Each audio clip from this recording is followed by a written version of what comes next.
ಎಲ್ಲರಿಗೂ ನಮಸ್ಕಾರ ಸ್ನೇಹಿತರೆ. ಹಿಂದೂ ಧರ್ಮದಲ್ಲಿ ಕೆಲವು ಗಿಡ ಮರಗಳಿಗೆ ವಿಶೇಷ ಸ್ಥಾನವನ್ನು ನೀಡಲಾಗಿದೆ.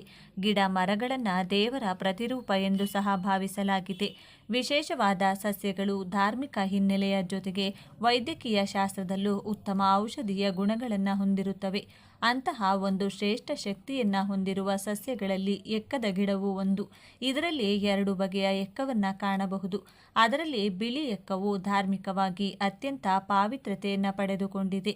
ಈ ವಿಡಿಯೋದಲ್ಲಿ ಬಿಳಿ ಎಕ್ಕದ ಗಿಡದ ಮಹತ್ವ ಹಾಗೂ ಬಿಳಿ ಎಕ್ಕದ ಗಿಡ ಮನೆ ಹತ್ರ ಇದ್ರೆ ಏನು ಲಾಭ ಎಂಬ ಬಗ್ಗೆ ಸಂಪೂರ್ಣ ಮಾಹಿತಿ ನೋಡೋಣ ಬನ್ನಿ. ಅದಕ್ಕೂ ಮೊದಲು ನೀವಿನ್ನು ಚಾನಲ್ಗೆ ಸಬ್ಸ್ಕ್ರೈಬ್ ಆಗಿಲ್ಲ ಅಂದರೆ ಈಗಲೇ ಸಬ್ಸ್ಕ್ರೈಬ್ ಆಗಿ, ಹಾಗೆ ವಿಡಿಯೋ ಸ್ಕಿಪ್ ಮಾಡದೆ ಕೊನೆ ತನಕ ನೋಡಿ. ಎಲ್ಲರೂ ಭಕ್ತಿಯಿಂದ ಜೈ ಗಣೇಶ ಅಂತ ಕಮೆಂಟ್ ಮಾಡಿ. ವೀಕ್ಷಕರೇ, ಸಾಮಾನ್ಯವಾಗಿ ನೆಗೆಟಿವ್ ಎನರ್ಜಿ ಅನ್ನೋದು ಈಗಿನ ಕಾಲಮಾನದಲ್ಲಿ ಒಂದು ಕೆಟ್ಟ ದೃಷ್ಟಿ ಅನ್ನೋದು ಕಾಮನ್ ಆಗಿಬಿಟ್ಟಿದೆ. ಯಾರೋ ಒಬ್ಬರು ಉದ್ಧಾರ ಆಗ್ತಿದ್ದಾರೆ, ಯಾರೋ ಒಬ್ಬರು ಏಳಿಗೆ ಆಗ್ತಿದ್ದಾರೆ ಅಂದರೆ ಅಷ್ಟೇ ಅವರಿಗೆ ಏನು ಕೆಟ್ಟ ದೃಷ್ಟಿನೂ ಬೀಳುತ್ತೆ ಅನ್ನೋದು ಒಂದು ಭಯ ಇದ್ದೇ ಇರುತ್ತದೆ. ಸಾಮಾನ್ಯವಾಗಿ ಕೆಟ್ಟ ದೃಷ್ಟಿ ಅನ್ನೋದು ತುಂಬ ಏಳಿಗೆ ಆದವರ ಮೇಲೆ ಬೀಳ್ತಾನೆ ಇರುತ್ತೆ. ಸೊ ಕೆಟ್ಟ ದೃಷ್ಟಿ ಮನೆಯವರ ಮೇಲೆ ಬೀಳಬಾರ್ದು, ಹಾಗೆ ಮನೆಗೆ ಎಂಟ್ರಿ ಆಗಬಾರ್ದು ಅಂದರೆ ಮನೆ ಮುಂದೆ ಏನಾದರೂ ಒಂದು ಮರ ಅಂತ ಇರಬಹುದಾ, ಅದಕ್ಕೇನಾದರೂ ಒಂದು ಪಾಸಿಟಿವ್ ಎನರ್ಜಿ ಇದೆಯಾ, ಇದರ ಬಗ್ಗೆ ಹೇಳೋದಾದರೆ ಒಂದು ದೈವಿಕ ವೃಕ್ಷದ ಬಗ್ಗೆ ಹೇಳ್ತೀನಿ. ಯಾರೇ ಆಗಲಿ ಕೆಟ್ಟ ತಂತ್ರಗಳನ್ನು ಮನೆ ಒಳಗಡೆ ಮತ್ತು ಮನೆ ಸದಸ್ಯರ ಮೇಲೆ ಅದನ್ನು ಪ್ರಯೋಗ ಮಾಡೋಕ್ಕೆ ಆಗಲ್ಲ. ಹಾಗಾಗಿ ಆ ದೇವಿ ವೃಕ್ಷದ ನೀವು ಬೇರೆ ಯಾವುದೂ ಅಲ್ಲ, ಎಕ್ಕದ ಗಿಡ. ಎಕ್ಕದ ಗಿಡ ಇದ್ರೆ ಒಳಗಡೆ ಮಾಟಮಂತ್ರ ತಂತ್ರ ದುಷ್ಟಶಕ್ತಿ ಪ್ರವೇಶ ಆಗೋದಿಲ್ಲ. ಎಕ್ಕದ ಗಿಡ ಭಗವಂತನಿಂದ ನಿರ್ಮಾಣವಾದಂತಹ ಗಿಡ. ಈ ರಹಸ್ಯ ಬಹಳ ಜನಕ್ಕೆ ಗೊತ್ತಿಲ್ಲ. ಎಕ್ಕದ ಗಿಡ ಹಳೆಯದಾಗಿರಬೇಕು, ಸುಮಾರು ಒಂದು 10, 15, 20 ವರ್ಷದ ಎಕ್ಕದ ಗಿಡ ಆಗಿರಬೇಕು. ಅದನ್ನು ತೆಗೆದಾಗ ಅದರ ಬೇರಿರುತ್ತಲ್ಲ, ಆ ಬೇರಲ್ಲಿ ಗಣೇಶನ ಮೂರ್ತಿ ಇರುತ್ತದೆ. ಹಳೆಯ ಒಂದು ಎಕ್ಕದ ಗಿಡವನ್ನು ಅದಕ್ಕೆ ಪೂಜೆ ಮಾಡಿ ಈ ಗಿಡವನ್ನು ನಾವು ರಿಮೂವ್ ಮಾಡ್ತಾ ಇದ್ದೀವಿ. ಯಾವುದೇ ತೊಂದರೆ ಬಾರದಿರಲಿ, ಇದರ ಕೆಳಗಡೆ ಇರುವಂಥ ಬೇರನ್ನು ನಾನು ಮನೆಯಲ್ಲಿಟ್ಟು ಪೂಜೆ ಮಾಡ್ತೀನಿ ಅಂತ ಎಕ್ಕದ ಗಿಡದ ಬೇರನ್ನು ಇಟ್ಟು ಪೂಜೆ ಮಾಡಬೇಕು.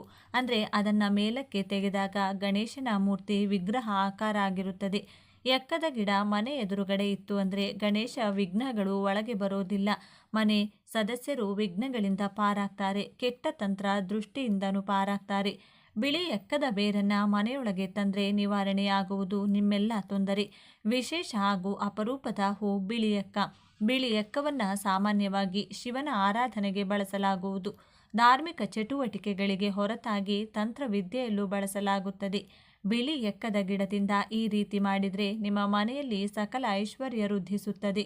ಈ ಒಂದು ಗಿಡದ ಬಗ್ಗೆ ನಮ್ಮ ಪೂರ್ವಜರು ಹೇಳುವ ಹಾಗೆ ಬಿಳಿ ಎಕ್ಕದ ಗಿಡವೊಂದು ಮನೆಯಲ್ಲಿದ್ದರೆ ಸಕಲ ಐಶ್ವರ್ಯ ಅಂತಸ್ತು ವೃದ್ಧಿಯಾಗುತ್ತದೆ, ಹಣಕಾಸಿನ ಎಲ್ಲ ಸಮಸ್ಯೆಗಳು ನಿವಾರಣೆಯಾಗುತ್ತದೆ ಎಂಬ ಮಾತಿದೆ. ಮನೆಯಲ್ಲಿ ಶಾಂತಿ, ನೆಮ್ಮದಿ, ಹಣಕಾಸಿನ ವ್ಯವಹಾರಗಳು ಇಂಥ ಎಲ್ಲ ತೊಂದರೆಗಳಿಗೆ ಬಿಳಿ ಎಕ್ಕದ ಗಿಡ ರಾಮಬಾಣ ಎಂದೇ ಹೇಳ್ಬೋದು. ಅನೇಕ ಜನರು ತಮ್ಮ ವ್ಯವಹಾರ ವಹಿವಾಟುಗಳಲ್ಲಿ ಸಾಕಷ್ಟು ತೊಂದರೆಗಳನ್ನು ಅನುಭವಿಸುತ್ತಿರುತ್ತಾರೆ. ಜೊತೆಗೆ ಹಣಕಾಸಿನ ವಿಚಾರಗಳಲ್ಲಿ ಹಿನ್ನಡೆಯನ್ನು ಅನುಭವಿಸ್ತಾ ಸಾಲ ಬಾಧೆಯಲ್ಲಿ ಸಿಲುಕಿ ಕಷ್ಟದ ಪರಿಸ್ಥಿತಿಯಲ್ಲಿರುತ್ತಾರೆ. ಮನೆಯಲ್ಲಿ ಈ ಒಂದು ರೀತಿ ಮಾಡೋದ್ರಿಂದ ನೀವು ಹಣಕಾಸಿನ ಸಮಸ್ಯೆಯಿಂದ ನೆಮ್ಮದಿ ಪಡೆಯಬಹುದು. ಇದನ್ನು ನಿಮ್ಮ ಮನೆಯಲ್ಲಿ ನೀವು ಪ್ರಯತ್ನ ಮಾಡಿದರೆ ಹಣಕಾಸಿನ ವೃದ್ಧಿ ಆಗೋದ್ರ ಜೊತೆಗೆ ಸಾಕಷ್ಟು ಲಾಭಗಳು ನಿಮಗೆ ದೊರೆಯಲಿದೆ. ಅದು ಹೇಗೆ ಏನು ಎಂಬುದನ್ನು ಈ ವಿಡಿಯೋದಲ್ಲಿ ತಿಳಿಸಿಕೊಟ್ಟಿದ್ದೇವೆ. ಬಿಳಿ ಎಕ್ಕದ ಗಿಡ ನಮಗೆ ಸುಲಭವಾಗಿ ಸಿಗುವ ಗಿಡವಾಗಿದ್ದು ಎಲ್ಲ ಪ್ರದೇಶಗಳಲ್ಲಿಯೂ ಲಭಿಸುವಂತಹ ಗಿಡ. ಈ ಒಂದು ಗಿಡಕ್ಕೆ ಪುರಾತನ ವಿಶೇಷತೆ ಕೂಡ ಸಾಕಷ್ಟಿದೆ. ಬಿಳಿ ಎಕ್ಕದ ಗಿಡ 5 ರಿಂದ 6 ಅಡಿ ಎತ್ತರಕ್ಕೆ ಬೆಳೆಯುತ್ತದೆ ಹಾಗೂ ಬಿಳಿ ನೀಲಿ ಮಿಶ್ರಿತವಾದ ಬಣ್ಣದಲ್ಲಿ ಹೂವನ್ನು ಅರಳಿಸುತ್ತದೆ. ಬಿಳಿ ಎಕ್ಕದ ಗಿಡದ ಪ್ರತಿಯೊಂದು ಭಾಗವು ಔಷಧ ಗುಣಗಳನ್ನು ಹೊಂದಿದೆ. ಬಿಳಿ ಎಕ್ಕದ ಗಿಡದ ಹಾಲು ವಿಷಪೂರಿತವಾದದ್ದು. ಅದನ್ನು ಹೊರತುಪಡಿಸಿದರೆ ಎಕ್ಕದ ಗಿಡ ಸರಿಸುಮಾರು 64 ಔಷಧೀಯ ಗುಣಗಳನ್ನು ಒಳಗೊಂಡಿರುತ್ತದೆ. ಬಿಳಿ ಎಕ್ಕದ ಗಿಡವನ್ನು ನಿಮ್ಮ ಮನೆಯಲ್ಲಿಟ್ಟು ಪೂಜೆ ಮಾಡೋದ್ರಿಂದ ಹಲವು ದೋಷಗಳು ನಿವಾರಣೆಯಾಗಿ ಮನೆಯಲ್ಲಿ ಹಣಕಾಸಿನ ಸಮಸ್ಯೆಗಳು ಸರಿಯಾಗುತ್ತವೆ. ನೀವು ಮನೆಯಲ್ಲಿ ಈ ರೀತಿಯ ಪೂಜೆಯನ್ನು ಮಾಡಿಕೊಳ್ಳಿ. ಸಕಲ ಕಷ್ಟಗಳು ಪರಿಹಾರವಾಗೋದ್ರ ಜೊತೆಗೆ ಮನೆಯಲ್ಲಿ ಧನ ಪ್ರಾಪ್ತಿಯಾಗುತ್ತದೆ. ಮಾಡಿಕೊಳ್ಳಿ. ಬಿಳಿ ಎಕ್ಕದ ಗಿಡವನ್ನು ಸೂರ್ಯ ದೈವಕ್ಕೆ ನಮಸ್ಕರಿಸಿ ಅದರ ಎಲೆಯಿಂದ ರವಿ ಗ್ರಹವನ್ನು ಭಕ್ತಿಯಿಂದ ಪೂಜೆ ಸಲ್ಲಿಸಿದರೆ ಸೂರ್ಯ ದೋಷಗಳು ಸಂಪೂರ್ಣವಾಗಿ ನಿವಾರಣೆಯಾಗುತ್ತದೆ. ನೀವು ಪೂಜೆ ಮಾಡುವಾಗ ಲಕ್ಷ್ಮಿ, ಆಂಜನೇಯ, ಗಣಪತಿ, ಶನಿ ಮಹಾತ್ಮರಿಗೆ ಬಿಳಿ ಎಕ್ಕದ ಹೂವನ್ನು ಇಟ್ಟು ಪೂಜೆ ಸಲ್ಲಿಸಿ ಹಲವು ದೋಷಗಳಿಂದ ಮುಕ್ತರಾಗುತ್ತೀರಿ. ಎಕ್ಕದ ಹೂವಿನಿಂದ ಹಾರ ಮಾಡಿ ಮಂಗಳವಾರ ಮತ್ತು ಶನಿವಾರ ಆಂಜನೇಯ ಸ್ವಾಮಿಗೆ ಮತ್ತು ಶನಿ ದೇವರಿಗೆ ಅರ್ಪಿಸಿದರೆ ಶನಿದೋಷ ನಿವಾರಣೆಯಾಗುತ್ತದೆ. ಆಂಜನೇಯನ ಸಂಪೂರ್ಣ ಕೃಪೆ ಲಭಿಸುತ್ತದೆ. ಎಕ್ಕದ ಹೂವನ್ನು ನಿಮ್ಮ ಮನೆಯ ಮುಂಬಾಗಿಲಿಗೆ ಹಾಗೂ ದೇವರ ಕೋಣೆಯ ಬಾಗಿಲಿಗೆ ತೋರಣ ಕಟ್ಟಿದರೆ ಒಳ್ಳೆಯದಾಗುತ್ತದೆ. ಎಕ್ಕದ ಗಿಡವನ್ನು ಮನೆಯ ಬಲಭಾಗದಲ್ಲಿ ಬೆಳೆಸಿದರೆ ವಾಸ್ತುದೋಷ ನಿವಾರಣೆಯಾಗುತ್ತದೆ. ಎಕ್ಕದ ಗಿಡದ ಪವರ್ನಿಂದ ಯಾವುದೇ ಮಾಟಮಂತ್ರ ದುಷ್ಪರಿಣಾಮಗಳಾಗುವುದಿಲ್ಲ. ಮನೆಯ ಸಕಲ ಕಷ್ಟಗಳು ದೂರವಾದರೆ ಸುಖ ಶಾಂತಿಯನ್ನು ಕಾಣಬಹುದು ಹಾಗೂ ಅದೇ ಸುಖ ಶಾಂತಿಯನ್ನು ಕಾಣಬಹುದು ಹಾಗೂ ಮಕ್ಕಳ ವಿದ್ಯಾಭ್ಯಾಸವೂ ಸಹ ಉತ್ತಮವಾಗಿರುತ್ತದೆ. ನೀವು ಯಾವುದೇ ಒಂದು ವ್ಯಾಪಾರ ಮಾಡಿದರೂ ಯಾವುದೇ ಒಂದು ಬಿಸ್ನೆಸ್ ಮಾಡಿದರೂ ಎಲ್ಲ ಕೆಲಸದಲ್ಲೂ ಅಭಿವೃದ್ಧಿಯನ್ನು ಕಾಣಬಹುದು. ಅದೇ ರೀತಿ ಏಕಾಗ್ರತೆ ಮತ್ತು ಜ್ಞಾನವನ್ನು ವೃದ್ಧಿಸಿ ಅದು ಮನೆಯಲ್ಲಿ ಋಣಾತ್ಮಕ ಶಕ್ತಿಯು ನಾಶವಾಗಿ ಧನಾತ್ಮಕ ಶಕ್ತಿಯನ್ನು ಹೆಚ್ಚಿಸುತ್ತದೆ. ಇನ್ನು ಮನೆಯಲ್ಲಿ ಐಶ್ವರ್ಯ ತುಂಬುವುದು, ಶೂದ್ರ ಶಕ್ತಿಗಳಿಂದ ಹಾಗೂ ಕೆಡಕಾಗುವುದನ್ನು ತಡೆಯುವುದು, ವಿಘ್ನಗಳ ನಿವಾರಣೆ ಹಾಗೂ ವಾಸ್ತುದೋಷ ನಿವಾರಣೆಯಾಗುವುದು, ಕೈಗೊಂಡ ಉದ್ಯಮಗಳಲ್ಲಿ ಬಿಸ್ನೆಸ್ಗಳಲ್ಲಿ ಹೆಚ್ಚು ಲಾಭ ಬರುವುದು, ವೈರಿಗಳನ್ನು ನಾಶ ಮಾಡುವುದು, ಮಾಟ ಮಂತ್ರ ಭೂತ ಪಿಶಾಚಿ ದೆವ್ವ ಮತ್ತು ಪೀಡೆ ಮೊದಲಾದ ದುಷ್ಟ ಶಕ್ತಿಗಳನ್ನು ದೂರ ಮಾಡುವುದು, ಶ್ರೀ ಗಣಪತಿಯ ಅನುಗ್ರಹವನ್ನು ಪಡೆಯಬಹುದು. ನೀವು ಈ ವಿಗ್ರಹವನ್ನು ಗುರುಮುಖೇನ ಪ್ರಾಣ ಪ್ರತಿಷ್ಠಾಪನೆ ಮಾಡಿಸಿ ಪಡೆದರೆ ಇನ್ನೂ ಹೆಚ್ಚಿನ ಫಲವನ್ನು ಪಡೆಯಬಹುದು.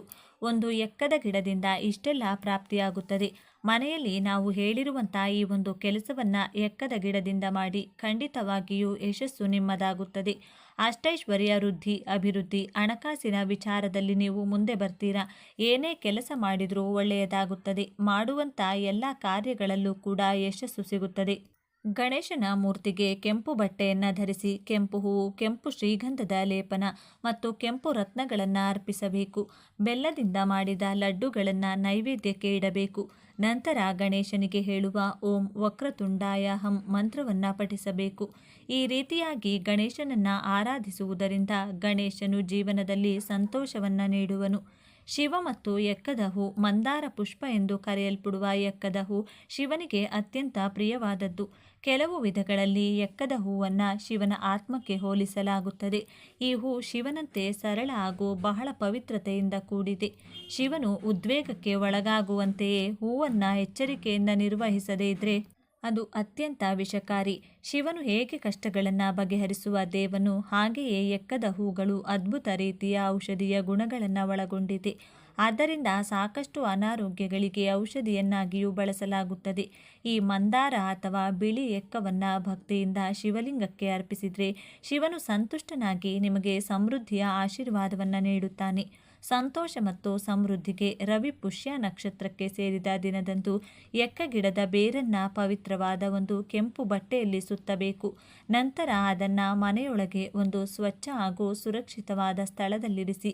ಈ ಕ್ರಮವನ್ನು ಅನುಸರಿಸಿದರೆ ಮನೆಯ ಸದಸ್ಯರ ನಡುವೆ ಹೊಂದಾಣಿಕೆ, ಸಂತೋಷ, ಶಾಂತಿ ಹಾಗೂ ಸಮೃದ್ಧಿಯು ನೆಲೆಸುತ್ತದೆ ಎಂದು ಹೇಳಲಾಗುವುದು. ಬಿಳಿ ಎಕ್ಕದ ಸಸ್ಯಕ್ಕೆ ಪ್ರಾರ್ಥನೆ ಸಲ್ಲಿಸಿ. ನಿತ್ಯವೂ ನೀವು ಬಿಳಿ ಎಕ್ಕದ ಗಿಡಕ್ಕೆ ಪ್ರಾರ್ಥನೆಯನ್ನು ಸಲ್ಲಿಸಿ. ಇಲ್ಲವಾದರೆ ಬಿಳಿ ಎಕ್ಕದ ಸಸ್ಯದ ಕೆಳಗೆ ಕುಳಿತು ಪ್ರಾರ್ಥನೆ ಮಾಡಿ. ನೀವು ಮಾಡುವ ಪ್ರಾರ್ಥನೆಗೆ ಬೇಗ ಫಲವನ್ನು ಪಡೆದುಕೊಳ್ಳುವಿರಿ. ಈ ಗಿಡದ ಮುಂದೆ ಅಥವಾ ಕೆಳಗೆ ಕುಳಿತು ಓಂ ಗಂ ಗಣಪತಯೇ ನಮಃ ಎನ್ನುವ ಮಂತ್ರವನ್ನು ಹೇಳಿದರೆ ನೀವು ಬಯಸುವ ಪ್ರತಿಯೊಂದು ಕ್ಷೇತ್ರದಲ್ಲೂ ವಿಶೇಷವಾದ ಯಶಸ್ಸನ್ನು ಸಾಧಿಸಬಹುದು. ಎಕ್ಕದ ಗಿಡದ ತಿಲಕ. ಬಿಳಿ ಎಕ್ಕದ ಗಿಡದ ಬೇರನ್ನು ರುಬ್ಬಿಕೊಂಡು ಪೇಸ್ಟ್ ತಯಾರಿಸಿಕೊಳ್ಳಿ. ನಂತರ ಆ ಪೇಸ್ಟನ್ನು ತಿಲಕದ ರೂಪದಲ್ಲಿ ನಿತ್ಯವೂ ಅನ್ವಯಿಸಿಕೊಳ್ಳಿ. ಆಗ ನೀವು ಹೆಚ್ಚಿನ ಜನರನ್ನು ಆಕರ್ಷಿಸಿಕೊಳ್ಳಲು ಸಾಧ್ಯವಾಗುತ್ತದೆ. ಅಂತೆಯೇ ಯಾರೂ ಸಹ ನಿಮ್ಮನ್ನು ತಿರಸ್ಕರಿಸಲು ಇಷ್ಟಪಡುವುದಿಲ್ಲ. ಎಕ್ಕದ ಭಸ್ಮ.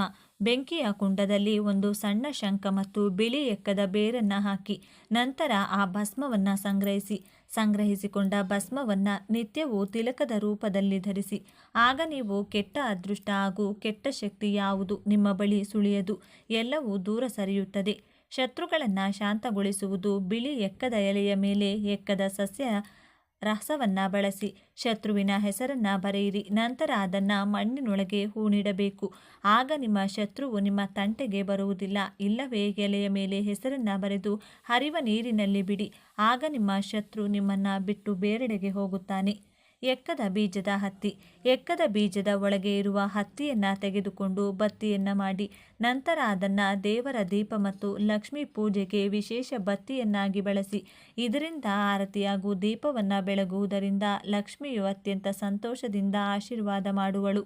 ದುಷ್ಟಶಕ್ತಿಯಿಂದ ಮಗುವನ್ನು ರಕ್ಷಿಸಲು, ಮಕ್ಕಳನ್ನು ದುಷ್ಟಶಕ್ತಿಯಿಂದ ದೃಷ್ಟಿಯಿಂದ ಕಾಪಾಡಲು ಬಿಳಿ ಎಕ್ಕ ವಿಶೇಷವಾದ ಸಹಾಯ ಮಾಡುವುದು. ಒಂದು ಬಟ್ಟೆಯ ಚೀಲದಲ್ಲಿ ಬಿಳಿ ಎಕ್ಕ ಸಸ್ಯದ ಬೇರು, ಬೆಳ್ಳುಳ್ಳಿ, ಬಿಳಿ ಹರಳು ಮತ್ತು ನವಿಲು ಗರಿಯನ್ನು ಇಡಿ. ನಂತರ ಆ ಚೀಲವನ್ನು ಸೂಕ್ತ ಜಾಗದಲ್ಲಿರಿಸಿ. ಹೀಗೆ ಮಾಡೋದ್ರಿಂದ ಮಕ್ಕಳು ಯಾವುದೇ ಕೆಟ್ಟ ಶಕ್ತಿಯ ಕಣ್ಣುಗಳಿಗೆ ಗುರಿಯಾಗುವುದಿಲ್ಲ, ದುಸ್ವಪ್ನಗಳಿಗೆ ಅಥವಾ ಅನಗತ್ಯವಾಗಿ ಹೆದರುವುದಿಲ್ಲ. ಸುರಕ್ಷಿತ ಪ್ರಯಾಣಕ್ಕೆ. ಪ್ರಯಾಣದ ಸಮಯದಲ್ಲಿ ನೀವು ಬಿಳಿ ಎಕ್ಕದ ಬೇರನ್ನು ನಿಮ್ಮ ಬಳಿ ಇಟ್ಕೊಂಡ್ರೆ ಅಪಘಾತದ ಭಯ ಇರುವುದಿಲ್ಲ, ಪ್ರಯಾಣವು ಸುಖಕರವಾಗಿರುತ್ತದೆ. ಪ್ರಯಾಣದ ಸಂದರ್ಭದಲ್ಲಿ ಅಪಘಾತದ ಭಯದಿಂದ ಮುಕ್ತಿ ಹೊಂದಲು ನೀವು ಓಂ ನಮೋ ಅಗ್ನಿರೂಪಾಯ ಹ್ರೀಂ ನಮಃ ಎಂಬ ಮಂತ್ರವನ್ನು ಜಪಿಸಬೇಕು. ಸ್ನೇಹಿತರೆ, ಈ ಮಾಹಿತಿ ನಿಮಗೆ ಇಷ್ಟವಾಗಿದ್ದಲ್ಲಿ ದಯವಿಟ್ಟು ಶೇರ್ ಮಾಡಿ, ಲೈಕ್ ಮಾಡಿ ಮತ್ತು ನಮ್ಮ ಚಾನಲ್ಗೆ ಸಬ್ಸ್ಕ್ರೈಬ್ ಆಗಿ. ಎಲ್ಲರೂ ಭಕ್ತಿಯಿಂದ ಓಂ ನಮಃ ಶಿವಾಯ ಅಂತ ಕಮೆಂಟ್ ಮಾಡಿ. ವಾಸ್ತುಶಾಸ್ತ್ರದ ಪ್ರಕಾರ ಮನೆಯಲ್ಲಿ ಆಲೋವೆರಾ ಗಿಡವನ್ನು ಬೆಳೆಸುವುದು ತುಂಬ ಮಂಗಳಕರವೆಂದು ಪರಿಗಣಿಸಲಾಗಿದೆ. ಇದು ಮನೆಯಲ್ಲಿ ಅದೃಷ್ಟವನ್ನು ತರುತ್ತದೆ, ನಕಾರಾತ್ಮಕ ಶಕ್ತಿಗಳನ್ನು ತೆಗೆದುಹಾಕುತ್ತದೆ ಮತ್ತು ಸಕಾರಾತ್ಮಕ ಶಕ್ತಿಯನ್ನು ಹೆಚ್ಚಿಸುತ್ತದೆ ಎಂದು ನಂಬಲಾಗಿದೆ. ಆಲೋವೆರಾ ಮನೆಯಲ್ಲಿ ಬೆಳೆಯಲು ಸುಲಭ ಮತ್ತು ಉತ್ತಮವಾದ ಸಸ್ಯಗಳಲ್ಲಿ ಒಂದು. ಈ ಹಿನ್ನೆಲೆಯಲ್ಲಿ ವಾಸ್ತು ನಿಯಮಗಳ ಪ್ರಕಾರ ಆಲೋವೆರಾ ಗಿಡವನ್ನು ಯಾವ ದಿಕ್ಕಿನಲ್ಲಿ ನೆಡುವುದು ಉತ್ತಮ ಎಂದು ಇಂದು ತಿಳಿದುಕೊಳ್ಳೋಣ. ಸ್ನೇಹಿತರೆ, ನಮ್ಮೆಲ್ಲರಿಗೂ ಕೂಡ ಲಕ್ಷ್ಮೀ ಕಟಾಕ್ಷ ಬೇಕು ಅಂದರೆ ಲಕ್ಷ್ಮೀ ದೇವಿಯ ಆಶೀರ್ವಾದ, ಅನುಗ್ರಹ ಬೇಕು. ಲಕ್ಷ್ಮೀ ದೇವಿನ ಮೆಚ್ಚಿಸೋಕೆ ಅನೇಕ ಮಾರ್ಗಗಳಿವೆ. ಲಕ್ಷ್ಮೀ ದೇವಿಗೆ ಕೆಲವು ಗಿಡಗಳು ಅಂದರೆ ತುಂಬಾ ಇಷ್ಟ. ಅದರಲ್ಲಿ ಮೊದಲನೆಯದು ತುಳಸಿ, ಎರಡನೆಯದು ಆಲೋವೆರಾ. ಈಗ ನಾವು ಈಗಾಗಲೇ ಹಲವಾರು ವಿಡಿಯೋಗಳಲ್ಲಿ ತುಳಸಿ ಗಿಡದ ಪೂಜೆ ಮಾಡೋದು ಹೇಗೆ, ತುಳಸಿ ಗಿಡಕ್ಕೆ ಸಂಬಂಧಪಟ್ಟ ಎಷ್ಟೋ ವಿಷಯಗಳನ್ನು ಹಂಚಿಕೊಂಡಿದ್ದೀವಿ. ಈ ವಿಡಿಯೋದಲ್ಲಿ ಆಲೋವೆರಾ ಗಿಡದಿಂದ ಏನು ಮಾಡಿದರೆ ಲಕ್ಷ್ಮೀ ದೇವಿಗೆ ಇಷ್ಟ ಆಗುತ್ತೆ ಅನ್ನೋದನ್ನು ನೋಡೋಣ. ಆದರೆ ಅದಕ್ಕೂ ಮುಂಚೆ ನೀವಿನ್ನು ನಮ್ಮ ಚಾನಲ್ನ ಸಬ್ಸ್ಕ್ರೈಬ್ ಮಾಡ್ಕೊಂಡಿಲ್ಲ ಅಂದರೆ ಖಂಡಿತ ಈಗಲೇ ಸಬ್ಸ್ಕ್ರೈಬ್ ಮಾಡ್ಕೊಳ್ಳಿ. ಹಾಗೆ ಈ ವಿಡಿಯೋ ಇಷ್ಟ ಆದರೆ ಮರೆಯದೆ ಒಂದು ಲೈಕ್ ಕೊಡಿ. ಎಲ್ಲರೂ ಭಕ್ತಿಯಿಂದ ಓಂ ಶ್ರೀ ಮಹಾಲಕ್ಷ್ಮಿ ನಮಃ ಅಂತ ಕಮೆಂಟ್ ಮಾಡಿ. ಸ್ನೇಹಿತರೆ, ಎಲ್ಲ ಗಿಡಗಳಲ್ಲೂ ಕೂಡ ಆಲೋವೆರಾ ಗಿಡಕ್ಕೆ ಜಾಸ್ತಿ ಶಕ್ತಿ ಇರುತ್ತದೆ. ಯಾವ ಮನೆಯಲ್ಲಿ ಆಲೋವೆರಾ ಗಿಡ ಇರುತ್ತೋ ಆ ಮನೆಯಲ್ಲಿ ಮುಕ್ಕೋಟಿ ದೇವತೆಗಳು ವಾಸ ಇರ್ತಾರೆ. ಒಂದು ಮಾತಲ್ಲಿ ಹೇಳಬೇಕು ಅಂದರೆ ಮುಕ್ಕೋಟಿ ದೇವತೆಗಳು ನಿಮ್ಮ ಮನೆಯಲ್ಲಿ ಸ್ಥಿರ ನಿವಾಸ ಹೂಡಬೇಕು ಅಂದರೆ ಖಂಡಿತವಾಗಿಯೂ ನಿಮ್ಮ ಮನೆಯಲ್ಲಿ ಆಲೋವೆರಾ ಗಿಡ ಇರಲೇಬೇಕು. ಮನೆಯಲ್ಲಿ ಆಲೋವೆರಾ ಗಿಡ ನೆಡುವಾಗ ಕೆಲವು ವಿಷಯಗಳನ್ನು ನೋಡಿಕೊಳ್ಳೋದು ಮುಖ್ಯ. ಈ ಸಸ್ಯವನ್ನು ಬೆಳೆಸುವುದರಿಂದ ಜೀವನದ ಕಷ್ಟಗಳಿಂದ ಪರಿಹಾರ ದೊರೆಯುತ್ತದೆ. ಆಲೋವೆರಾ ಗಿಡವಿರುವ ಮನೆಯಲ್ಲಿ ಪ್ರೀತಿ, ಸಂತೋಷ, ಸಂಪತ್ತು ಮತ್ತು ಪ್ರತಿಷ್ಠೆ ಹೆಚ್ಚಾಗುತ್ತದೆ ಎಂದು ವಾಸ್ತುಶಾಸ್ತ್ರ ಹೇಳುತ್ತದೆ. ಈ ಆಲೋವೆರಾ ಗಿಡದ ಎಲೆಗಳಲ್ಲಿ ಲಕ್ಷ್ಮೀ ದೇವಿ ವಾಸ ಇರ್ತಾಳೆ. ಆದರೆ ಆಲೋವೆರಾ ಗಿಡ ಮನೆಯಲ್ಲಿ ಬೆಳೆಸುವವರು ಒಂದು ಮಾತನ್ನು ಮಾತ್ರ ನೆನಪಿಟ್ಟುಕೊಳ್ಳಬೇಕು. ಮನೆಯಲ್ಲಿ ಸರಿಯಾದ ದಿಕ್ಕಿನಲ್ಲಿ ಆಲೋವೆರಾ ಗಿಡವನ್ನು ನೆಡೋದ್ರಿಂದ ಲಕ್ಷ್ಮೀ ದೇವಿಯ ಆಶೀರ್ವಾದ ಯಾವಾಗಲೂ ಆ ಮನೆಯ ಮೇಲೆ ಇರುತ್ತದೆ. ಸಂಪತ್ತಿಗೆ ಕೊರತೆ ಇರುವುದಿಲ್ಲ. ಈ ಗಿಡ ಯಾರ ಮನೆಯಲ್ಲಿದ್ದರೂ ಅವರ ಕುಟುಂಬದ ಸದಸ್ಯರು ಸಂತೋಷ ಪಡುತ್ತಾರೆ. ಸಮಾಜದಲ್ಲಿ ಖ್ಯಾತಿ ಮತ್ತು ಪ್ರತಿಷ್ಠೆ ಹೆಚ್ಚಾಗುತ್ತದೆ. ಆಲೋವೆರಾ ನೆಡಲು ಪೂರ್ವ ದಿಕ್ಕು ಉತ್ತಮ. ಈ ದಿಕ್ಕಿನಲ್ಲಿ ಆಲೋವೆರಾ ಗಿಡವಿದ್ರೆ ಮಾನಸಿಕ ಶಾಂತಿ ಇರುತ್ತದೆ. ಮನೆಯ ಉತ್ತರ ಅಥವಾ ಪೂರ್ವ ದಿಕ್ಕಿನಲ್ಲಿ ಆಲೋವೆರಾ ಬೆಳೆಸುವುದರಿಂದ ಸಕಾರಾತ್ಮಕ ಶಕ್ತಿ ಬರುತ್ತದೆ. ಯಾವುದೇ ಆರೋಗ್ಯ ಸಮಸ್ಯೆಗಳು ನಿವಾರಣೆಯಾಗುತ್ತವೆ. ಆಲೋವೆರಾ ಗಿಡವನ್ನು ಆಗ್ನೇಯ ದಿಕ್ಕಿನಲ್ಲಿಯೂ ಬೆಳೆಸಬಹುದು. ಈ ದಿಕ್ಕಿನಲ್ಲಿ ಆಲೋವೆರಾ ಇಡುವುದರಿಂದ ಆದಾಯ ಹೆಚ್ಚಾಗುತ್ತದೆ. ಯಾರಾದರೂ ತಮ್ಮ ಕೆಲಸದಲ್ಲಿ ಪ್ರಗತಿಯನ್ನು ಬಯಸಿದರೆ ಮನೆಯ ಪಶ್ಚಿಮ ಭಾಗದಲ್ಲಿ ಈ ಗಿಡವನ್ನು ನೆಡಿ. ತಪ್ಪಾಗಿ ಸಹ ಆಲೋವೆರಾ ಸಸ್ಯವನ್ನು ವಾಯುವ್ಯ ದಿಕ್ಕಿನಲ್ಲಿಡಬೇಡಿ. ಇದರಿಂದ ವಿವಿಧ ಸಮಸ್ಯೆಗಳು ಉದ್ಭವಿಸುತ್ತವೆ. ವಾಸ್ತು ಪ್ರಕಾರ ಈ ದಿಕ್ಕು ಆರ್ಥಿಕ ಸಮಸ್ಯೆಗಳನ್ನು ಉಂಟು ಮಾಡುತ್ತದೆ. ನೀವು ಕಠಿಣ ಸಂದರ್ಭಗಳನ್ನು ಎದುರಿಸಬೇಕಾಗುತ್ತದೆ. ಅಶುಭ ಫಲಿತಾಂಶಗಳನ್ನು ನೀಡುತ್ತದೆ. ಪ್ರತಿಕೂಲ ಸನ್ನಿವೇಶಗಳನ್ನು ಆಹ್ವಾನಿಸುತ್ತದೆ. ಮನೆಯಲ್ಲಿ ಆಲೋವೆರಾ ಇಟ್ಟುಕೊಳ್ಳೋದು ಆರೋಗ್ಯಕ್ಕೆ ಒಳ್ಳೆಯದು. ಆರೋಗ್ಯ ಸಮಸ್ಯೆಗಳಿಂದ ಬಳಲುತ್ತಿರುವವರು ಇದನ್ನು ಮಲಗುವ ಕೋಣೆಯಲ್ಲಿಡಬಹುದು. ಬಾಲ್ಕನಿ ಅಥವಾ ಉದ್ಯಾನದ ಮೇಲೆ ಇರಿಸಿದರೆ ನಕಾರಾತ್ಮಕ ಶಕ್ತಿಗಳು ಮನೆಗೆ ಪ್ರವೇಶಿಸುವುದಿಲ್ಲ. ಆದ್ದರಿಂದ ಅಲೋವೆರಾ ಗಿಡವನ್ನು ಬೆಳೆಸುವಾಗ ವಾಸ್ತು ನಿಯಮಗಳನ್ನು ಪಾಲಿಸಬೇಕು ಮತ್ತು ಸರಿಯಾದ ದಿಕ್ಕನ್ನು ಆರಿಸಿಕೊಳ್ಳಬೇಕು. ಇನ್ನು ನೀವು ಅಲೋವೆರಾ ಗಿಡದಿಂದ ಫ್ರೆಶ್ ಆಗಿ ಜೆಲ್ ತೆಗೆದು ಅದನ್ನು ಲಕ್ಷ್ಮೀದೇವಿಗೆ ನೈವೇದ್ಯವಾಗಿ ಸಮರ್ಪಿಸಿ ಅದರ ನಂತರ ಆ ಜೆಲ್ಲನ್ನು ನೀವು ಸ್ನಾನ ಮಾಡುವ ನೀರಲ್ಲಿ ಮಿಕ್ಸ್ ಮಾಡಿಕೊಂಡು ಸ್ನಾನ ಮಾಡಿಕೊಂಡ್ರೆ ನಿಮ್ಮ ಮೈಯಲ್ಲಿರುವಂಥ ಎಲ್ಲ ದರಿದ್ರ ದೋಷ ನಿವಾರಣೆಯಾಗುತ್ತೆ. ಅಷ್ಟದರಿದ್ರ ಹೋಗಿ ಅಷ್ಟೈಶ್ವರ್ಯ ಪ್ರಾಪ್ತಿಯಾಗೋಕ್ಕೆ ಶುರುವಾಗುತ್ತದೆ. ಈ ಅಲೋವೆರಾ ಜೆಲ್ಲನ್ನು ಮಾರನೇ ದಿನ ಬೆಳಿಗ್ಗೆ ನೀವು ಸ್ನಾನ ಮಾಡುವಾಗ ನೀರಲ್ಲಿ ಮಿಕ್ಸ್ ಮಾಡಿಕೊಂಡು ಸ್ನಾನ ಮಾಡಿಕೊಳ್ಳಿ. ಈ ರೀತಿ ಮಾಡೋದ್ರಿಂದ ಆರ್ಥಿಕ ಸಮಸ್ಯೆಗಳೆಲ್ಲ ನಿವಾರಣೆಯಾಗುತ್ತದೆ, ಸಾಲದ ಬಾಧೆ ನಿವಾರಣೆಯಾಗುತ್ತದೆ, ಅಷ್ಟದರಿದ್ರ ಹೊರಟು ಹೋಗುತ್ತದೆ, ಅಷ್ಟೈಶ್ವರ್ಯ ನಿಮ್ಮದಾಗುತ್ತದೆ. ಇನ್ನು ನರದೃಷ್ಟಿ, ಕಣ್ಣು ದೃಷ್ಟಿ, ಭಯಾನಕ ದೋಷಗಳು, ಮನೆಯಲ್ಲಿರುವಂತಹ ನೆಗೆಟಿವ್ ಎನರ್ಜಿ, ಮೈಯಲ್ಲಿರುವಂತಹ ನೆಗೆಟಿವ್ ಎನರ್ಜಿ, ಹಾಗೆ ನೀವು ಯಾವುದೇ ಕೆಲಸಕ್ಕೆ ಕೈ ಹಾಕಿದ್ರೂ ಅದರಲ್ಲಿ ಸಕ್ಸಸ್ ಆಗಬೇಕು ಅಂದರೆ ಬೆಳಿಗ್ಗೆ 6ರಿಂದ 7 ಗಂಟೆ ಮಧ್ಯದಲ್ಲಿ ಈ ಟೈಮಲ್ಲಿ ಒಂದು ಚಿಕ್ಕ ಆಲೋವೆರಾ ಗಿಡ ತಗೊಂಡು ಅದನ್ನು ತಲೆ ಕೆಳಗಾಗಿ ಅಂದರೆ ಬೇರು ಮೇಲೆ ಬರಬೇಕು, ಎಲೆಗಳು ಕೆಳಗಡೆ ಬರಬೇಕು. ಈ ರೀತಿ ತಲೆ ಕೆಳಗಾಗಿ ಆಲೋವೆರಾ ಗಿಡವನ್ನು ನಿಮ್ಮ ಮೇನ್ ಡೋರ್ಗೆ ನೇತಾಕಿ. ಯಾವ ರೀತಿ ಈ ಆಲೋವೆರಾನ ಕಟ್ಟಬೇಕು ಅಂದರೆ ಮನೆ ಹೊರಗಿನಿಂದ ನೀವು ಒಳಗಡೆ ಬರುವಾಗ ಅಥವಾ ಒಳಗಡೆಯಿಂದ ಹೊರಗಡೆ ಹೋಗುವಾಗ ಆಲೋವೆರಾ ಗಿಡದ ಎಲೆ ಒಂದು ಚೂರಾದರೂ ನಿಮ್ಮ ತಲೆಗೆ ತಾಕುವಷ್ಟು ಕೆಳಗಡೆ ಈ ಗಿಡವನ್ನು ಕಟ್ಟಿರಬೇಕು. ಎಲ್ಲೋ ಮೇಲೆ ಕಟ್ಟಿದರೆ ಇದು ಪ್ರಯೋಜನವಾಗುವುದಿಲ್ಲ. ಇದಕ್ಕೆ ಕಾರಣ ಏನಂದರೆ ಯಾವಾಗಲೂ ಕೂಡ ನಮ್ಮ ಮೈ ಮೇಲೆ ಶನಿ ಪ್ರಭಾವ ಅನ್ನೋದು ತಲೆ ಕೂದಲಿನಲ್ಲಿ ಅಧಿಕವಾಗಿರುತ್ತದೆ. ಇದರಿಂದಾನೇ ತಲೆ ಕೂದಲು ಮನೆಯಲ್ಲಿ ಬಿದ್ದರೆ ದರಿದ್ರ ಬರುತ್ತೆ, ತಲೆ ಕೂದಲು ತುಳಿದರೆ ಶನಿ ದೋಷ ಬರುತ್ತೆ ಅಂತೆಲ್ಲ ಹೇಳೋದು.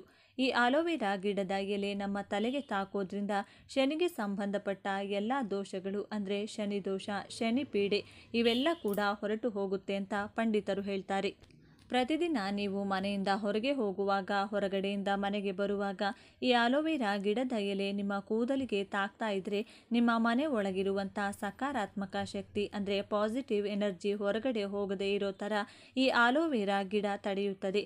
ಅದೇ ರೀತಿ ಹೊರಗಡೆಯಿಂದ ನೀವು ಮನೆ ಒಳಗಡೆ ಬರುವಾಗ ಹೊರಗಡೆ ಇರುವಂತಹ ದುಷ್ಟಶಕ್ತಿಗಳು, ಕೆಟ್ಟ ಶಕ್ತಿಗಳು, ದೃಷ್ಟಿದೋಷ ಇದೆಲ್ಲ ಕೂಡ ಮನೆ ಒಳಗಡೆ ಬರೋದಕ್ಕೆ ಆಗಲ್ಲ. ಈ ಅಲೋವೆರಾ ಗಿಡ ಅದನ್ನು ಹೊರಗಡೆ ಕಳಿಸಿಬಿಡುತ್ತೆ. ಬಾಗಿಲಿಗೆ ಕಟ್ಟಿರುವಂಥ ಅಲೋವೆರಾ ಗಿಡ ಒಣಗೋದ್ರೆ ಮತ್ತೆ ಮಂಗಳವಾರ ಬೆಳಿಗ್ಗೆ 6ರಿಂದ 7 ಗಂಟೆ ಮಧ್ಯದಲ್ಲಿ ಬೇರೆ ಗಿಡವನ್ನು ಚೇಂಜ್ ಮಾಡಿಕೊಳ್ಳಿ. ಇನ್ನು ಅಲೋವೆರಾ ಒಂದು ಅದ್ಭುತ ಗಿಡ. ನೋಡಲು ಸುಂದರವಾಗಿ ಕಾಣುವ ಈ ಗಿಡ ಕಡಿಮೆ ನಿರ್ವಹಣೆಯನ್ನು ನಿಮ್ಮಿಂದ ನಿರೀಕ್ಷೆ ಮಾಡುತ್ತೆ ಮತ್ತು ಹೆಚ್ಚಿನ ಬಗೆಯ ಪ್ರಯೋಜನಗಳನ್ನು ನಮಗೆ ಕೊಡುತ್ತೆ. ನಿಮಗೆ ಗೊತ್ತಿರುವ ಹಾಗೆ ಇದೊಂದು ಸೌಂದರ್ಯವರ್ಧಕವಾಗಿ ಕೆಲಸ ಮಾಡುತ್ತದೆ ಎನ್ನುವುದರಲ್ಲಿ ಯಾವುದೇ ಅನುಮಾನವಿಲ್ಲ. ಒಂದು ವೇಳೆ ಮನೆಯಲ್ಲಿ ಅಥವಾ ಮನೆಯ ಟೆರೆಸ್ನಲ್ಲಿ ನೀವು ಅಲೋವೆರಾ ಬೆಳೆಯಬೇಕು ಅಂದ್ಕೊಂಡ್ರೆ ಇಲ್ಲಿದೆ ನಿಮಗಾಗಿ ವಿಶೇಷ ಉಪಯೋಗಗಳು. ಇವುಗಳನ್ನು ಅನುಸರಿಸಿ ಸುಂದರವಾದ ಮತ್ತು ದೊಡ್ಡದಾದ ಅಲೋವೆರಾ ಗಿಡವನ್ನು ಬೆಳೆಯಬಹುದು. ಬೆಳೆಯಲು ನೀವು ಪಾಟ್ ಆಯ್ಕೆ ಮಾಡಿ. ನೀವು ಮೊದಲ ಬಾರಿಗೆ ಅಲೋವೆರಾ ಬೆಳೀತಿದ್ದೀರಿ ಎಂದಾದರೆ ಪಾಟ್ ಆಯ್ಕೆ ಬಹಳ ಮುಖ್ಯವಾಗುತ್ತದೆ. ಅಲೋವೆರಾದ ಬೇರುಗಳು ತುಂಬ ಚಿಕ್ಕದಿರುತ್ತವೆ ಮತ್ತು ಉದ್ದವಾಗಿ ಬೆಳೆಯುವುದಿಲ್ಲ. ಹೀಗಾಗಿ ನೀವು ಉದ್ದವಾದ ಪಾಟ್ ಆಯ್ಕೆ ಮಾಡುವ ಬದಲು ಸ್ವಲ್ಪ ಅಗಲವಾದ ಪಾಟ್ ಆಯ್ಕೆ ಮಾಡೋದ್ರಿಂದ ಅಲೋವೆರಾದ ಎಲೆಗಳು ಹರಡಿಕೊಳ್ಳಲು ಅನುಕೂಲವಾಗುತ್ತದೆ. ಮಣ್ಣಿನ ಅಗತ್ಯತೆ. ಪಾಟ್ ಆಯ್ಕೆ ಮಾಡಿದ ನಂತರದಲ್ಲಿ ನಿಮ್ಮ ಅಲೋವೆರಾ ಗಿಡ ಚೆನ್ನಾಗಿ ಬೆಳೆಯಬೇಕು ಅಂದರೆ ಅದಕ್ಕೆ ತೋಟದ ಮಣ್ಣು, ಸ್ವಲ್ಪ ಬೇವು ಗೊಬ್ಬರ, ವರ್ಮಿ ಕಾಂಪೋಸ್ಟ್, ಕೋಕೋಫೀಟ್ ಮತ್ತು ಸಾವಯವ ಗೊಬ್ಬರವನ್ನು ಮಿಕ್ಸ್ ಮಾಡಿ ಹಾಕಿ. ಇದರಿಂದ ಗಿಡದ ಗುಣಮಟ್ಟ ಕ್ರಮೇಣವಾಗಿ ಅಭಿವೃದ್ಧಿಯಾಗುತ್ತದೆ. ಸೂರ್ಯನ ಬಿಸಿಲು ಅಗತ್ಯ. ಅಲೋವೆರಾ ಗಿಡ ಸಾಮಾನ್ಯವಾಗಿ ಸೂರ್ಯನ ಬಿಸಿಲಿನಲ್ಲಿ ಚೆನ್ನಾಗಿ ಬರುತ್ತದೆ ಎಂದು ಹೇಳುತ್ತಾರೆ. ಎಲೆಗಳು ದಪ್ಪ ಇರೋದ್ರಿಂದ ಇದಕ್ಕೆ ಸೂರ್ಯನ ಬಿಸಿಲು ಬಹಳ ಅಗತ್ಯ. ಎಷ್ಟು ಪ್ರಮಾಣದಲ್ಲಿ ಬಿಸಿಲು ಬೀಳುತ್ತದೆ ಅಷ್ಟು ಚೆನ್ನಾಗಿ ಗಿಡ ಬರುತ್ತದೆ. ಸೂರ್ಯನ ನೇರವಾದ ಬಿಸಿಲು ಗಿಡದ ಮೇಲೆ ಬೀಳುವಂತೆ ಅಲೋವೆರಾ ಪಾಟ್ ಇರಿಸಿ. ನೀರಿನ ಅವಶ್ಯಕತೆ. ಅನುಭವಿಗಳು ಹೇಳುವ ಹಾಗೆ ಅಲೋವೆರಾ ಗಿಡಕ್ಕೆ ಹೆಚ್ಚಿನ ನೀರಿನ ಅಗತ್ಯವಿರುವುದಿಲ್ಲ. ಹಾಗಾಗಿ ನಾವು ಮೇಲೆ ಇದಕ್ಕೆ ಕಡಿಮೆ ನಿರ್ವಹಣೆ ಅಗತ್ಯವಿದೆ ಎಂದು ಹೇಳಿದ್ದು. ಹೀಗಾಗಿ ಕುಂಡದಲ್ಲಿ ನೀರಿನ ಅಂಶ ಸಂಪೂರ್ಣವಾಗಿ ಒಣಗಿ ಹೋಗುವವರೆಗೂ ಕಾಯ್ದು ಆ ನಂತರ ಮತ್ತೆ ನೀರು ಹಾಕಿ. ಕತ್ತರಿಸಿದರೆ ಚೆನ್ನಾಗಿ ಬೆಳೆಯುತ್ತದೆ. ಮೊದಲ ಬಾರಿಗೆ ನೀವು ಅಲೋವೆರಾ ಬೆಳೆಯುತ್ತಿದ್ದರೆ ಅದನ್ನು ಆಗಾಗ ಕಟ್ ಮಾಡಿ ಚೆನ್ನಾಗಿ ಬೆಳೆದಿರುವ ಅಲೋವೆರಾ ಗಿಡದ ಬಳಿ ಇರುವಂಥ ಸಣ್ಣ ಸಣ್ಣ ಗಿಡಗಳನ್ನು ಬೇರು ಸಮೇತ ತಂದು ಮನೆಯಲ್ಲಿ ಮೇಲೆ ಹೇಳಿದ ಹಾಗೆ ಮಣ್ಣಿನ ಮಿಶ್ರಣ ಮಾಡಿ ಬೆಳೆಸಬಹುದು. ತಾಪಮಾನದ ಮಿತಿ ಇರಲಿ. ಅಲೋವೆರಾ ಗಿಡ ಯಾವಾಗಲೂ ಒಂದು ಮಿತವಾದ ತಾಪಮಾನವನ್ನು ಬೆಳೆಯಲು ಬಯಸುತ್ತದೆ. ಅಂದರೆ ಹೊರಗಿನ ಬಿಸಿಲಿನ ತಾಪಮಾನ 30 ಡಿಗ್ರಿಗಿಂತ ಹೆಚ್ಚಿರಬಾರದು. ಇದರಿಂದ ಎಲೆಗಳು ಹಳದಿ ಬಣ್ಣಕ್ಕೆ ತಿರುಗುತ್ತವೆ ಮತ್ತು ಒಳಗಿನ ಜೆಲ್ ಹೊರಗೆ ಬರುತ್ತದೆ. ಹೀಗಾಗಿ ಅತಿಯಾದ ಬಿಸಿಲಿನ ಕಿರಣಗಳು ಅಲೋವೆರಾ ಗಿಡವನ್ನು ತಾಗದಂತೆ ರಕ್ಷಿಸಿ. ದೊಡ್ಡದಾದ ಮೇಲೆ ನೀವು ಬೆಳೆಸುತ್ತಿರುವ ಅಲೋವೆರಾ ಗಿಡವನ್ನು ನೀವು ಆಗಾಗ ಪಾಟ್ ಬದಲಿಸುವ ಅವಶ್ಯಕತೆ ಇಲ್ಲ. ಒಂದು ವೇಳೆ ಗಿಡ ದೊಡ್ಡದಾದಂತೆ ಅದರ ಬೇರುಗಳು ತಳಭಾಗ ತಾಗಿದಂತೆ ನೀವು ದೊಡ್ಡ ಪಾಟ್ ಆಯ್ಕೆ ಮಾಡಿ ಅದಕ್ಕೆ ನಿಮ್ಮ ಗಿಡವನ್ನು ವರ್ಗಾಯಿಸಬಹುದು. ವರ್ಗಾವಣೆಯ ಟಿಪ್ಸ್: ಅಲೋವೆರಾ ಗಿಡವನ್ನು ಒಂದು ಪಾಟ್ನಿಂದ ಇನ್ನೊಂದು ಪಾಟ್ಗೆ ಬದಲಿಸುತ್ತಿದ್ದೀರಿ ಅಂದರೆ ಪಾಟ್ ಹಂಚುಗಳಲ್ಲಿ ಮೊದಲಿಗೆ ಮಣ್ಣನ್ನು ಸಡಿಲ ಮಾಡಿ. ಇದಕ್ಕೆ ತಕ್ಕನಾದ ಸಲಕರಣೆ ನಿಮ್ಮ ಬಳಿ ಇರಬೇಕು. ಮಣ್ಣಿಗೂ ಪಾಟ್ಗೂ ಜಾಗ ಸಿಕ್ಕಿದ ನಂತರದಲ್ಲಿ ಅದನ್ನು ನಿಧಾನವಾಗಿ ಹೊಸ ಪಾಟ್ಗೆ ಬದಲಿಸಬಹುದು. ಹಳೆಯ ಎಲೆಗಳನ್ನು ಕತ್ತರಿಸುವುದು: ಯಾವಾಗ ಅಲೋವೆರಾ ಬೆಳೆದು ದೊಡ್ಡದಾಗಿ ಎಲೆಗಳು ಹಳದಿ ಬಣ್ಣಕ್ಕೆ ತಿರುಗುತ್ತವೆ ಅಂತಹ ಎಲೆಗಳನ್ನು ಒಂದು ಶುದ್ಧವಾದ ಚಾಕು ತೆಗೆದುಕೊಂಡು ತಳದಲ್ಲಿ ಕತ್ತರಿಸಿ. ಇದರಿಂದ ಹೊಸ ಅಲೋವೆರಾ ಎಲೆಗಳು ಬರಲು ಅನುಕೂಲವಾಗುತ್ತದೆ. ಯಾವಾಗ ಕತ್ತರಿಸಬೇಕು? ನೀವು ಅಲೋವೆರಾವನ್ನು ಒಂದು ವೇಳೆ ಅದರ ಜೆಲ್ಗಾಗಿ ಬೆಳೆಸುತ್ತಿದ್ದೀರಿ ಅಂದರೆ ಗಿಡ ಚೆನ್ನಾಗಿ ಅಗಲವಾಗಿ ಬರಲು ಅನುಕೂಲ ಮಾಡಿಕೊಡಿ. ಕತ್ತರಿಸುವ ಸಂದರ್ಭದಲ್ಲಿ ಬೇರಿನ ಬಳಿ ಕತ್ತರಿಸಿ. ಹೀಗೆ ಮಾಡುವುದರಿಂದ ನಿಮಗೆ ಪೂರ್ಣ ಪ್ರಮಾಣದಲ್ಲಿ ಅಲೋವೆರಾ ಜೆಲ್ ಸಿಗುತ್ತದೆ.